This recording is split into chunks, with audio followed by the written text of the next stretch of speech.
नमस्कार, आप सभी का स्वागत है हमारे YouTube channel TET pass all पर। हेलो। हेलो। हाँ जी। नमस्ते सर। हाँ, नमस्ते।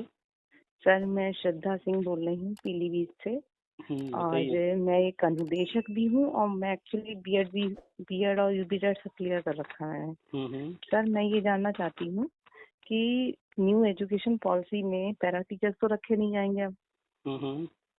तो सर हम लोग का क्या होगा, कुछ पता नहीं चल पा रहा है। जितने भी, चाहे किसी भी तरह से वो, चाहे संविदा कर्मी हो, वित्त विहीन हो, या किसी हाँ। भी रूप में जो हम्म। परमानेंट नहीं है हम्म। पैरा शिक्षक, वो सारे के सारे जो है पद अब परमानेंट होंगे। यानी कि वो जी। जितने भी पद हैं उस पर अस्थायी नियुक्तियां होंगी। अच्छा। ठीक है। तो हम्म। अब चूंकि गवर्नमेंट ने जब ये नई शिक्षा नीति के माध्यम से पॉलिसी बना दिया है, तो हम्म। क्रमशः इस तरफ बढ़ेंगे, अचानक से तो होगा नहीं, हम्म। है ना। हाँ। क्योंकि बजट भी देखना होता है और एक धीरे धीरे करना होता है। अचानक से कोई भी चीज करेंगे विरोध भी बहुत होता है। हम्म। तो अभी फिलहाल आप लगातार देख रहे होंगे, हम जो बता भी रहे हैं अखबारों में भी हाँ, आ रहा आपकी है मैं और हर वीडियो, जगह। ऑडियो, तो वो यूट्यूब पे सब सुनती हूँ। तो अभी फिलहाल नीचे से क्रमशः बढ़ रहे हैं। प्री हम्म। प्राइमरी से स्टार्ट उन्होंने किया है। पहले प्री प्राइमरी, शिक्षा फिर मित्रों उसके के लिए बाद है। प्री प्राइमरी में शिक्षा मित्र भी हैं, आंगनबाड़ी भी हैं, एनटीटी वाले भी हैं, और भविष्य में जाकर के एनआईएस से जो डीएलएड हैं उनको भी वहां लेने हम्म। की योजना है। सर एक्चुअली मैंने ना बीएड भी किया है हम्म। और डीएलएड भी कर रखा है। टेट भी मेरे यूपी टेट भी क्लियर है, जूनियर जूनियर दोनों। आपकी पर आपकी आवाज थोड़ी कट रही थी। क्या क्या बताया आपने, जरा फिर से बताइए। जी सर, मैं बीएड भी हूँ, हम्म। एनआईओएस से डीएलएड भी कर रखा है मैंने। हम्म। और फिर मैंने यूपी टेट भी कर रखा है, प्राइमरी जूनियर दोनों। और हम्म। सीट क्लियर है मेरा दोनों। हम्म। पर सर मुझे मैं ये जानना चाहती कि हम लोग को निकाल दिया जाएगा या क्या किया जाएगा अनुदेशकों को। वही बता रहे थे आप, ध्यान से सुनिएंगे, क्रमशः सब बताएंगे। जी आपने सर। बताया आप बीएड भी हैं, एनआईएस से आपने डीएलएड भी कर रखा है ना। हाँ। हाँ। और हाँ। आप टेट और सीटेट दोनों पास हैं, फर्स्ट सेकंड दोनों। हाँ। हाँ। तो प्राइमरी वाला टेट या फिर सीटेट आपने कब पास किया, ये बताइए।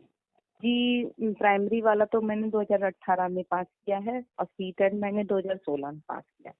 अच्छा। तो प्राइमरी का सीटेट 2016 और यूपी टेट हम्म। 2018 में। हाँ। हाँ। ठीक है। तो अभी गवर्नमेंट शुरुआत में प्री प्राइमरी और प्राइमरी पे फोकस कर रही है। तो जी। प्री प्राइमरी में अभी जो प्ले है, एल के जी यू के जी, ये तीन नई कक्षाएं शुरू जी। हो रही हैं गवर्नमेंट स्कूल में। पहले नहीं होते थे ये कक्षाएं, अब जी। नया शुरू हाँ। हो रहा है। और यूपी में इसकी शुरुआत हो चुकी है। अभी हिमाचल से भी न्यूज आया था, 2 दिन पहले हमने ग्रुप में डाला भी है। जी। और हाँ अन्य राज्यों डाला से है। भी न्यूज आ रहे हैं, दिल्ली हाँ। वगैरह में भी शुरुआत हो चुकी है। तो ये जो हाँ। प्री प्राइमरी स्टार्ट हो रहा है, तो आंगनबाड़ी जो था उसी को कन्वर्ट कर दिया जा रहा है। जी। तो जब कन्वर्ट हो रहा है तो वहाँ जो आंगनबाड़ी कार्यकर्ता थे, अब उनका हम्म। भी कुछ न कुछ विकल्प बनाना होगा। हम्म। तो गवर्नमेंट ने तीस हम्म। परसेंट उनको लेने की योजना बनाई है, और बाकी जो 70% पद रहेंगे उसमें हम्म। एनटीटी वालों को लेंगे। ठीक है। एनटीटी वालों को। हाँ, जो एनटीटी किए होंगे उनको। हम्म। और इसके बाद प्री प्राइमरी में क्लास 1 और 2 भी आ गया है। हम्म। अभी जी। इस पर कोई काम नहीं हो रहा है, क्योंकि इसको हम्म। सुरक्षित रखा गया है शिक्षा मित्रों के लिए। हम्म। इस पर हम्म। शिक्षा मित्रों का पहले होगा, क्योंकि बहुत सारे शिक्षा हम्म। मित्र हैं लाखों की संख्या में जो हाँ, टेट पास 1.5 लाख नहीं है। के से ऊपर है लगभग। हाँ, उनमें से लाख के आसपास हैं जो टेट पास नहीं है। तो जो हम्म। टेट ही नहीं पास कर पा रहा है उसके लिए कुछ चीजें कर पाना संभव नहीं है, जिस लेवल पर वो चाहते हैं प्राइमरी लेवल पर। तो इसलिए हम्म। क्लास 1 2 को प्री प्राइमरी मिला दिया गया, ताकि उनके लिए भी रास्ता हम्म। बनाया जा सके। तो प्री हम्म। प्राइमरी में जब 1 2 पर होगा तो पहले शिक्षा मित्र वहाँ आएंगे। इसके बाद जी। जो पद खाली रह जाएंगे, चाहे वो प्ले, हम्म। एलकेजी, यूकेजी, 1 2 जो भी है, इनमें फिर एनआईएस वालों को लिया जाएगा। जी। ठीक है।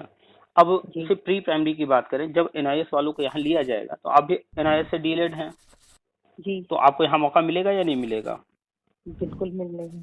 और आप अभी अनुदेशक हैं, आपको जो भी पेमेंट मिल रहा है 10,000 के अंदर है। नहीं सर, 10,000 नहीं मिलता हमें। हम 2013 से लगे हैं और आज तक हमें 7,000 ही मिला है। वही हमने कहा ना 10,000 के अंदर है, हमने कहा ना 10,000 के अंदर मतलब कम है, नीचे है ना। तो अब आप बताइए, जब आपको NIS DLED में एक मौका मिलेगा और वहां पर परमानेंट नियुक्ति होगी, अस्थायी नियुक्ति होगी, और वहां पर सैलरी मान लेते हैं 35,000 रुपए रहेगी, तो आप अनुदेशक रहना पसंद करेंगी या यहाँ का नौकरी लेना पसंद करेंगी? टीचर बनना पसंद करेंगे, बिल्कुल। तो आप जैसे न जाने कितने लोग होंगे जो कि NIS DLED वगैरह कुछ न कुछ किए होंगे, उनको भी यहाँ मौका मिलेगा। मेरे साथ के भी अनुदेशक है जो BPED भी हैं और DLED भी कर रखा हम लोगों ने।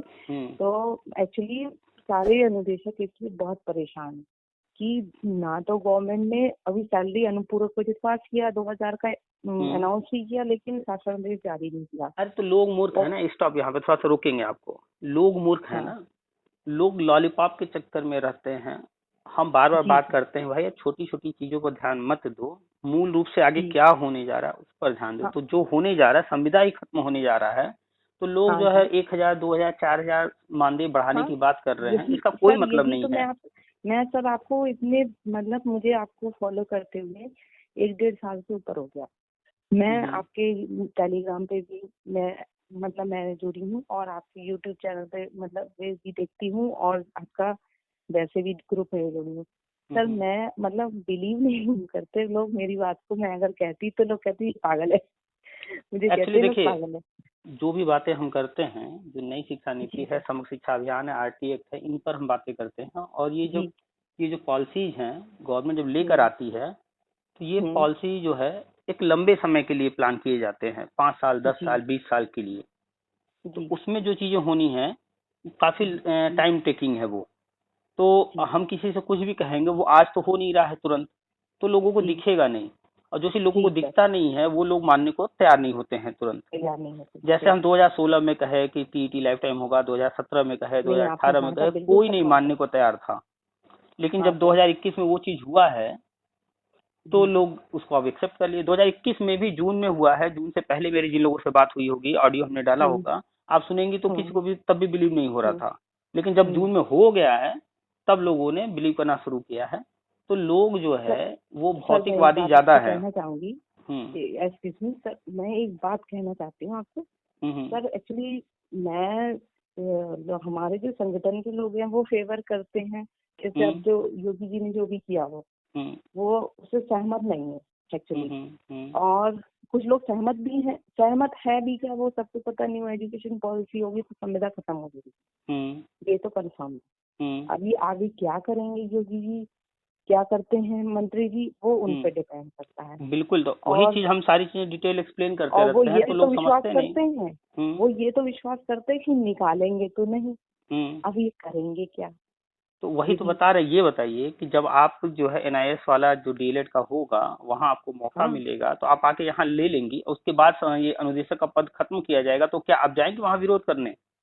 जी नहीं, क्योंकि आप तो ऑलरेडी यहाँ नौकरी पा चुकी हैं, अब आपको अनुदेशक से कोई लेना देना नहीं रह जाएगा।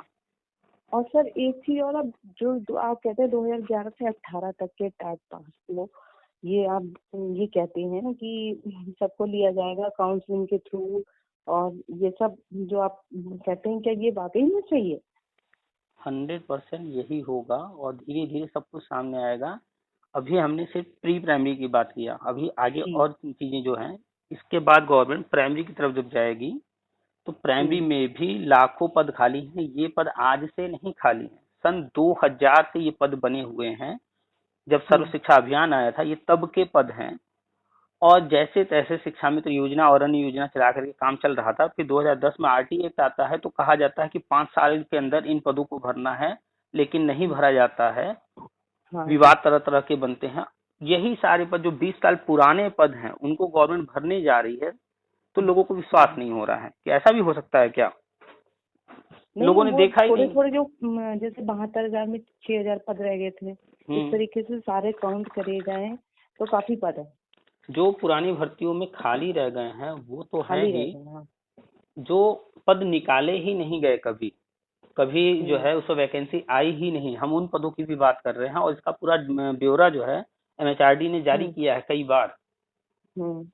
तो इसके बाद जब वो प्राइमरी भरना शुरू करेंगे तो वहां पर लिए जाएंगे BEd वाले, DLED वाले, और बीटीसी वाले स्पेशल बीएड एमएड, अभी एमएड को और स्पेशल बीएड को भी वैलिड किया गया है, इसीलिए किया गया है क्योंकि इनको भी लेना है वहाँ, इनको भी मौका देना है, क्योंकि एमएड वाले भी बहुत सारे घूम रहे हैं, उनके लिए कोई भर्ती वर्ती आती नहीं है। हाँ सर, ये तो है। और यही टीचर बाद में जाकर प्रिंसिपल बनते हैं, तो प्रिंसिपल के लिए तो एमएड वाले मिलेंगे और अच्छी बात है। हाँ, इसी को ध्यान में रख करके एमएड वालों को भी यहाँ पर वैलिड किया गया है। तो जब प्राइमरी भरा जाएगा तो वहां पर भी लाखों पद हैं, 4,80,000 का जो है एक बार डाटा आया था सामने, वो हमने शेयर किया है, हर वीडियो में लगा भी रहता है। हाँ हाँ सर। तो अब सोचिए कि जब प्राइमरी में टेट पास वालों को दिया जाएगा, तो जो शिक्षा मित्र टेट पास है तो क्या वो लेना नहीं चाहेगा? बिल्कुल चाहे। जो अनुदेशक बीएड और टेट पास है, क्या वो यहाँ नहीं आना चाहेगा? बिल्कुल चाहे।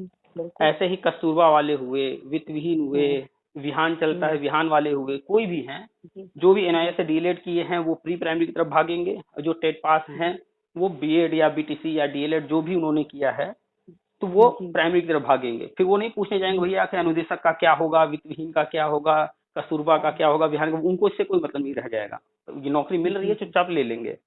तो जब ये सारी चीजें गवर्नमेंट कर लेगी, अधिकतर लोग वहां से छोड़ छोड़ के यहाँ आ चुके होंगे, अधिकतर लोग, क्योंकि सभी लोगों ने कुछ न कुछ किया है, बीएड डीएलएड कुछ न कुछ तो किया है, हर व्यक्ति ने टीचिंग फील्ड में आया है, तो इतनी अवेयरनेस है उसके अंदर कि कोई न कोई टीचिंग कोर्स कर ही लिया है, कुछ नहीं किया तो एनआईएस से डीएलएड ही कर लिया है, और ज्यादातर लोगों ने तो 2-2 3-3 डिग्रियां ले रखी हैं। जी सर।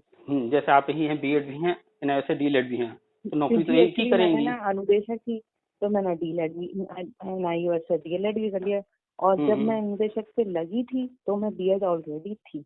तो मैंने तब मैं इसी से तो वही चीज थी सर। एक मेरी आप और मुझे आपसे क्वेश्चन पूछना है सर, न्यू एजुकेशन पॉलिसी में पेज नंबर 32 पे हम लोग के एक मतलब मुख्य विषय के रूप में कहा गया है कि कला, कृषि, फिजिकल एजुकेशन और जो व्यावसायिक म्यूजिक है, क्राफ्ट है, कंप्यूटर है, ये सारे ये मेन विषय बनने जा रहे हैं अब।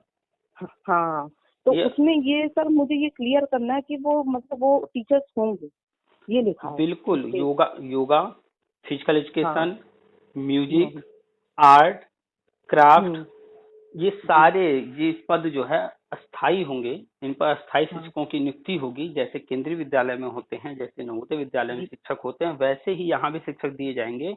रेगुलर क्लास होगी, हफ्ते में कम से कम 2 क्लास म्यूजिक पढ़ाया जाएगा, हफ्ते में कम से कम 2 क्लास आर्ट, उनको टीचर रहेगा वो आर्ट पढ़ाएगा, सिखाएगा उन्हें, और आर्ट कोई छोटा मोटा टीचर नहीं होगा, स्पेशलिस्ट होंगे सारे। म्यूजिक का कोई ऐसा नहीं कोई भी रख दिया जाएगा, म्यूजिक के लिए स्पेशल जो कोई कोर्स करके आया होगा प्रयाग संगीत समिति से या फिर कहीं और से। जी। और ऐसे ही फिजिकल एजुकेशन बीपीएड वाले। आपको ये भी बताना चाहती हूँ सर, मैं अनुदेशक हूँ, मैं ड्राइंग से अनुदेशक हूँ, और मैंने बॉम्बे ड्राइंग से मतलब स्पेशल आपने कहा वो कर रखा है। आपने बॉम्बे ड्राइंग किया है? ऐसे ही कोई बीएफए सॉरी फाइन आर्ट वगैरह कोई किया होगा? जी सर। तो इसी तरीके से हम लोग एक विषय विशेषज्ञ के रूप में रखे गए थे। तो यही चीज अभी तक सिर्फ जो है संविदा पर चल रहा था, अब ये सारे पद अस्थायी होंगे। तो फिर अभी गवर्नमेंट जो है, बस मैं आपसे यही जानना चाहती हूँ कि क्या हम लोगों के विषय के ऑलरेडी हम हैं, बेसिक क्राफ्ट मेरे पास आता है, बेसिक क्राफ्ट म्यूजिक भी सिखाती हूँ, बेसिक क्राफ्ट जो भी है वो आपने जो भी किया है, अनुदेशक को डायरेक्ट परमानेंट नहीं किया जाएगा, वहां पर भर्ती निकलेगी, जब ये सब कर लेगी गवर्नमेंट, फिर ऊपर वैकेंसी निकालेगी, ठीक है? वैकेंसी निकालेगी, उसमें जो अनुभवी लोग हैं, पहले पढ़ा चुके हैं, उनको वेटेज दिया जाएगा, जैसे आप हैं या अन्य कोई कहीं पर पढ़ाया होगा, तो वो उस अनुभव का वेटेज दिया जाएगा। और वैकेंसी जैसे सुपर टेट होता है प्राइमरी में, वैसे ही वहां भी एग्जाम होगा, जैसे अभी जूनियर वाले में हुआ है एडेड में जी, तो वहां भी वैकेंसी निकाल कर एग्जाम कराकर तब भर्ती होगी। जिनको लाभ देना होगा, जो अनुभवी हैं, वेटेज का लाभ देकर।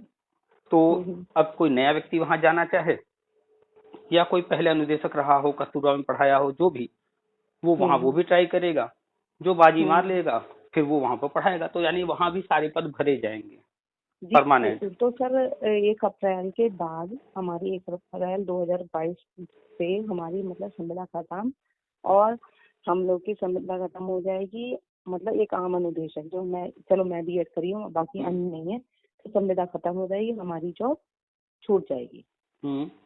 ऐसा नहीं है उसमें, ऐसा नहीं है उसमें लिखा गया है 1 अप्रैल 2022 ये चीजें बदल जाएंगी, तो 1 अप्रैल 2022 एकदम डेडलाइन है, उसके बाद तो सबका गला काटना शुरू कर देंगे, ऐसा बिल्कुल नहीं होने वाला है।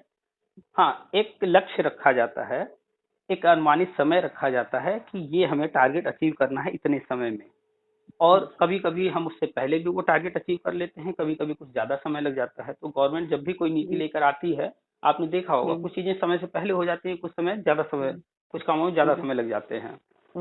तो कोई जरूरी नहीं है कि वो निकालना शुरू कर देंगे, वो पहले रास्ता बना रहे हैं कि हर व्यक्ति कहीं न कहीं सेटल हो जाए, ताकि कल को जब हम हटाना शुरू करें तो हटने वाला कोई वहां हो ही नहीं, खत्म हो चुका हो, खुद ही जा चुका हो। यानी स्वेच्छा से कोई जाए और किसी को जबरदस्ती हटाया जाए, दोनों में फर्क है।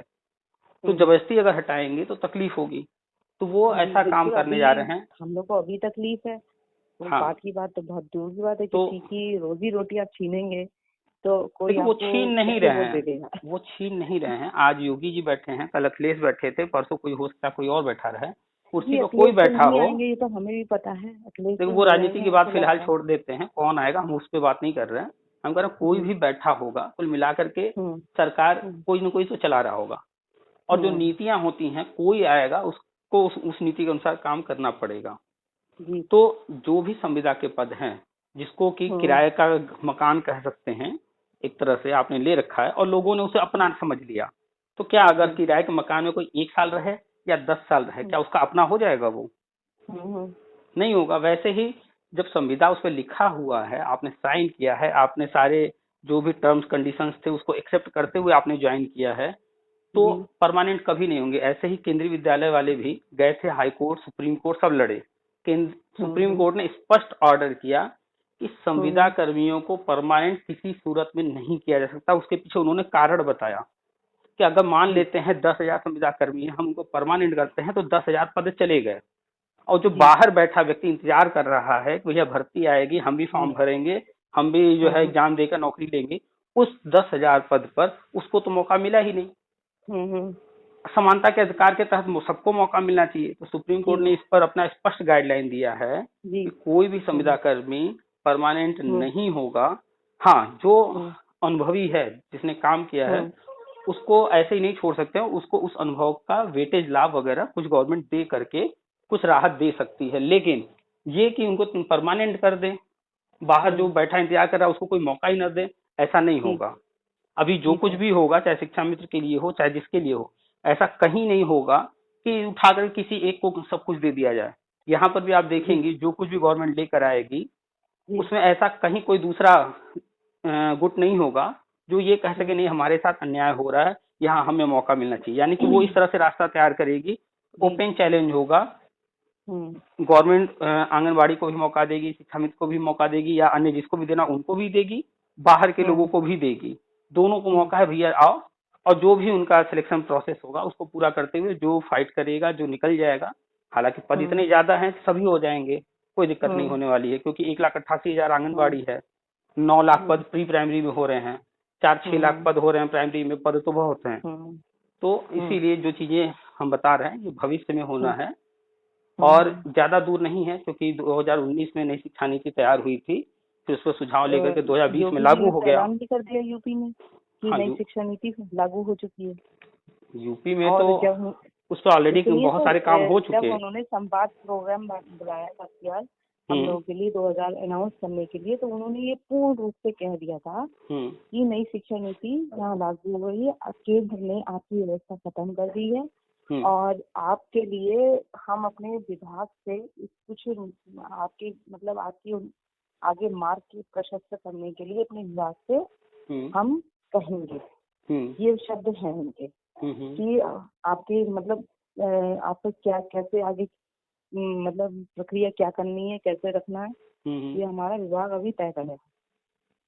सब ऑलरेडी देखिए सब ऑलरेडी तय है, वो बस एक नेचुरल प्रोसेस दिखा करके धीरे धीरे क्रमशः सरकारी जैसे काम होते हैं वैसे हर चीज हो रहा है, तो थोड़ा टाइम लग रहा है।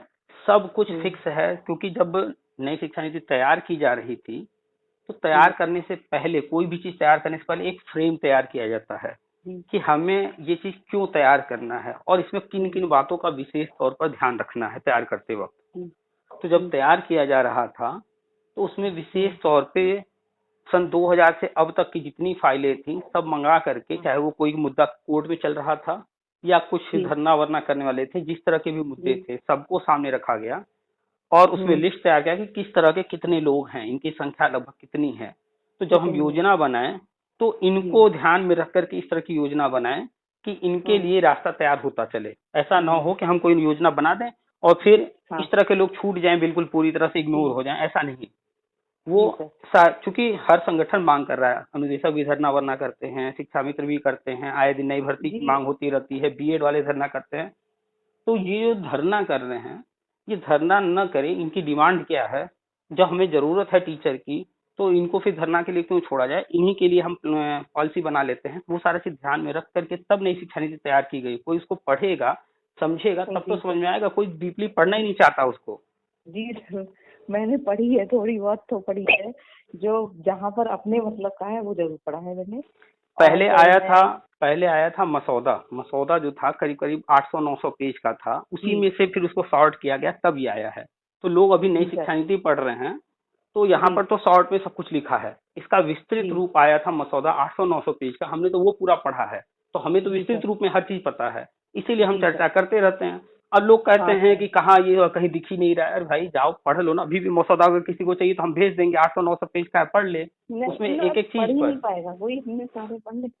तो यही तो है, लोग बैठ करके हाय तौबा कर लेंगे, एक दिन घर से निकल करके लखनऊ जाकर के पूरा दिन वहां लगाकर धरना कर लेंगे, लेकिन घर में बैठ करके थोड़ा थोड़ा करके नहीं पढ़ेंगे, थोड़ा थोड़ा पढ़ने में नहीं लगाएंगे कि गवर्नमेंट की नीतियां क्या है, उनकी सोच क्या है।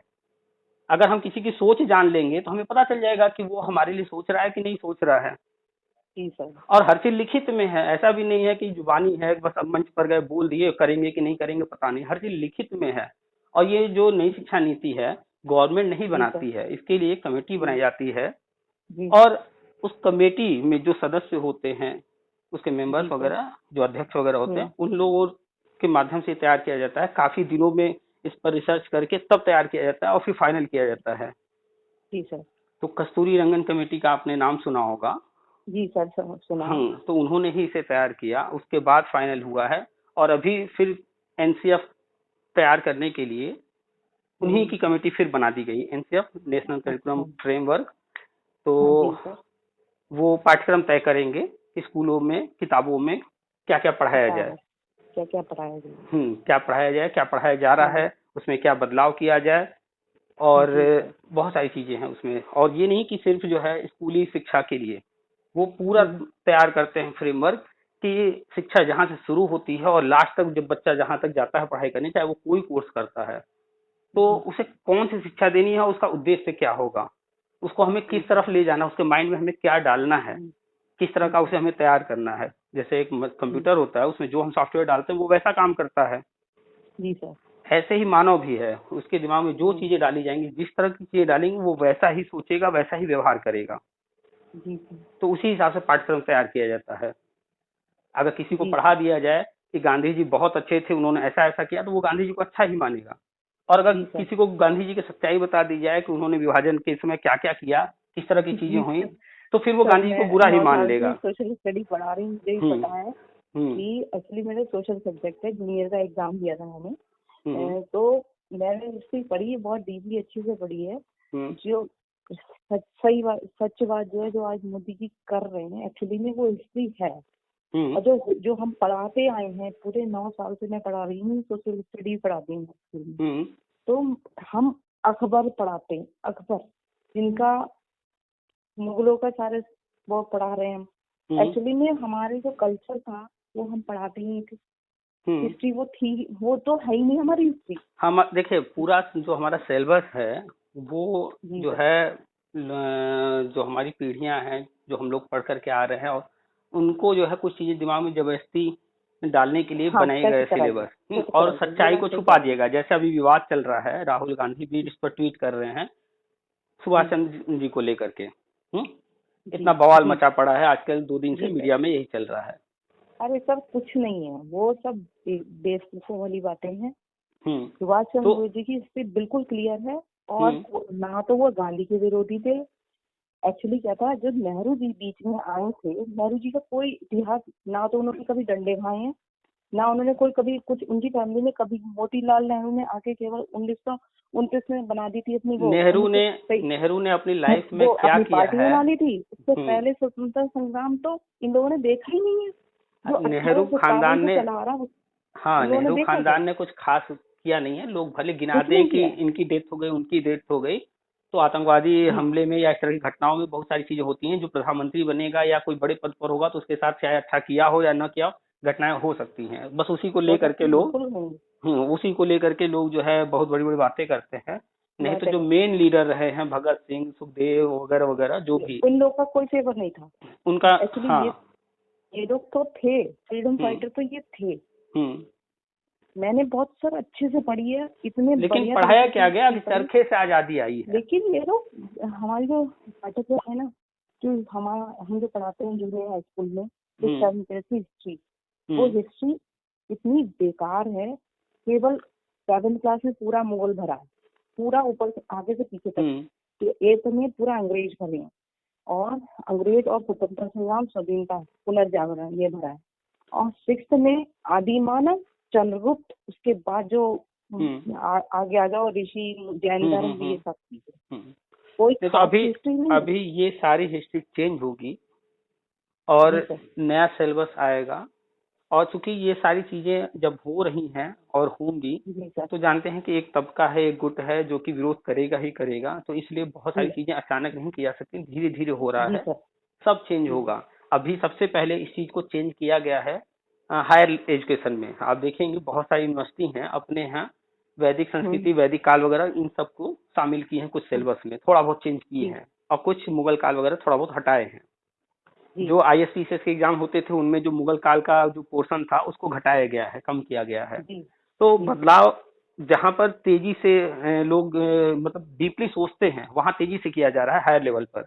और स्कूली लेवल पर जो कि बच्चों में धीरे धीरे शुरू से ही डाली जाती हैं चीजें, वहां पर अभी पाठ्यक्रम वगैरह तैयार किए जा रहे हैं, वहां भी चेंज होंगे। तो खैर इस पर बहुत काम हो रहा है।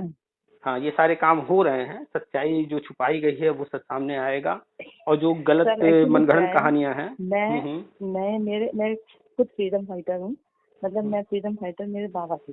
तो मैंने अपने बाबा को देखा है, वो बीजेपी के MLA का इलेक्शन हुआ था, उन्होंने पीली जीती। तो उस समय कांग्रेस की लहर थी, तो कुछ ही बैलेट पेपर से चेंज होगा जो भी हो। लाल सर, ये है कि मेरी फैमिली आज तक कभी कांग्रेस को वोट नहीं दिया, आज तक ना BSP को वोट दिया। हालांकि मेरे साथ इतना अच्छा नहीं हो रहा है, बीजेपी गवर्नमेंट में 7,000 मिलते हैं, 7,000 तब भी मिलते, 7,000 आज भी मिल रहे हैं, बल्कि 8,470 रुपए मिलते थे, वो भी ये योगी जी ने काट लिए हमारी सैलरी रोक के पूरे साल भर की, जो कि उन्होंने काट लिया। लेकिन सर हमारा दिल गवाह नहीं देता, आत्मा गवाह नहीं देती कि हम किसी और को वोट दें। सर मैं आपसे पर्सनली ये बात कह रही हूँ, लेकिन सर मैं देना ही नहीं चाहती, मैं चाहूंगी नोटा को दबा दूं, लेकिन मैं किसी और को देना नहीं चाहती। और सच में अगर योगी जी से कभी कोई मेरी अगर बात कहते थे, तो मैं शायद ये बात उनसे प्रेजेंट करती कि सर मैं मतलब आप हमारा कुछ तो करिए, कुछ तो करिए। एक्चुअली देखिए थोड़ा सा तकलीफ हो रही है। और सर ना मैंने ये सुना भी है, योगी जी ने ये कहा भी है कि 1 अप्रैल हम इन्हें 3 महीने की तनख्वाह क्यों दें, हम इन्हें 3 महीने की एक्स्ट्रा सैलरी क्यों दें, जब 1 अप्रैल में हम ऑलरेडी इनका वो कर रहे हैं। तो ये बात उन्होंने खुद कही। हमारे संगठन के लोग गए भी हैं, मिले भी उनसे जाके, लेकिन उन्होंने साफ मना कर दिया कि हम अभी कुछ नहीं करेंगे, 1 अप्रैल से पहले हम कुछ नहीं करेंगे। तो हम यही चीज बार बार सबको समझाते हैं, भाई क्या हो रहा है, बस खाली देखते रहो। जो ऊपर आपका बैठा हुआ है, एक तरह से वो फादर के रूप में है, गार्जियन है, उन पर आप भरोसा रखो, थोड़ा सा धैर्य रखो। जो भी चीजें हैं काफी बड़े पैमाने पर हो रही हैं, तो अचानक से सब कुछ नहीं दिखेगा, लेकिन जब होगा तो दिखेगा।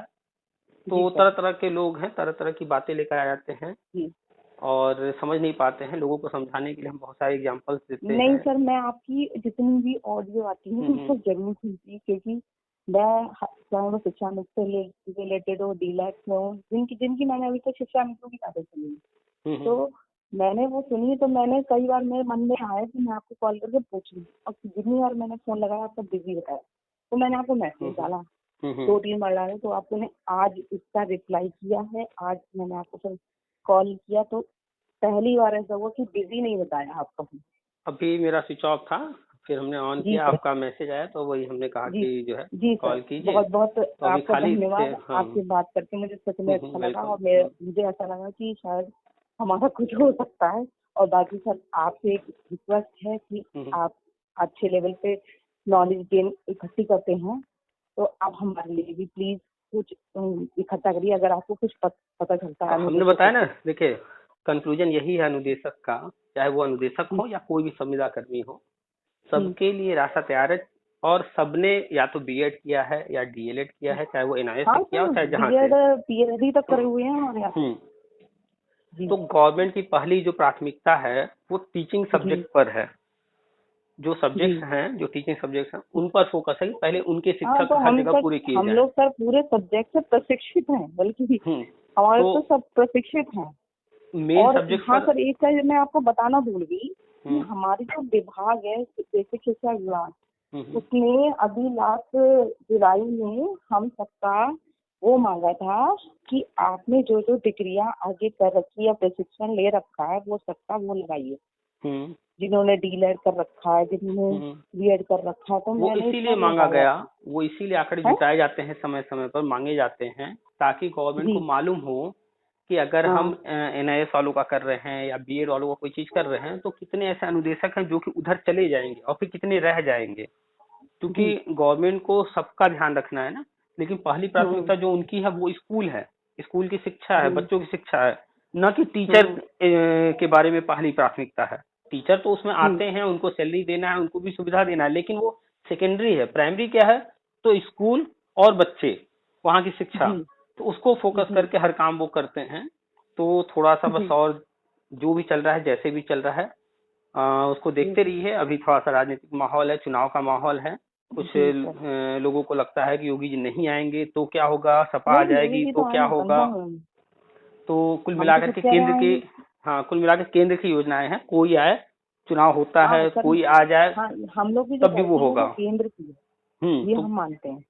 सारे पूरा पैसा, कोई भी राज्य हो, वहाँ 65% 70% केंद्र ही पैसा देता है। तो केंद्र जो कहेगा राज्यों को वो करना है। तो कोई सरकार आएगी, कोई फर्क नहीं पड़ेगा। वैसे भी 1 नेशन 1 इलेक्शन का प्रोग्राम है, हो सकता है कि अभी जैसे जैसे समय आगे बढ़े। तो ये साफ लिखा है, आप पैरा टीचर को राज्य सरकार जो चाहे वो करे, चाहे आप उसमें रखो, चाहे आप उन्हें निकालो, ये लिखा है इसमें। जो न्यू एजुकेशन पॉलिसी वो केंद्र ने राज्य सरकार के पास छोड़ दिया है। बिल्कुल ऐसे ही होता है, जैसे कि जब पुरानी पेंशन भी आजकल मुद्दे में बना हुआ है। पुरानी पेंशन की भी जब नीति, नई पेंशन आई थी, तो उसमें भी राज्यों को ये दिया गया था कि आपकी मर्जी जैसे कीजिए। तो सबसे पहले यूपी में मुलायम सिंह ही थे, उन्होंने ही खत्म किया। और आज अखिलेश यादव लाएंगे। तो क्या कहा जाए, लोग जो है पूरा मैटर जानना नहीं चाहते हैं। जो उनके समर्थक हैं बस वो बड़े खुश हैं। हम जानते हैं। तो खत्म करने वाले मुलायम सिंह, और लाने की बात कर रहे हैं अखिलेश। कहाँ से लाएंगे, बजट कहाँ से आएगा नहीं पता। 300 यूनिट फ्री बिजली देंगे, बजट कहाँ से आएगा नहीं पता। अरे जब इनकी गवर्नमेंट थी तो 12 घंटे बिजली नहीं आती थी। 10 घंटे 12 घंटे बड़े मुश्किल से मिलते थे। 12 घंटे मुश्किल से मिलते हैं। फिर वही समय लाएंगे, अंधेरा अंधेरा फैला देंगे फिर से। जी सब पता है, सब अच्छी तरह जानते हैं। चलिए, तो कुल मिलाकर के निश्चिंत रहिए। जैसे इतना समय आपने काटा है, कुछ महीने और हैं। आप हमारे लिए अनुदेशकों के लिए जानकारी इकट्ठी करिए सर, मैं फिर कभी आपको कॉल करूँ। ठीक है, लेकिन जो अभी हमने बताया है सेम यही सब होने वाला है। जी सर। चलिए ठीक है, फिर रखते हैं। ठीक है, नमस्ते सर। नमस्ते।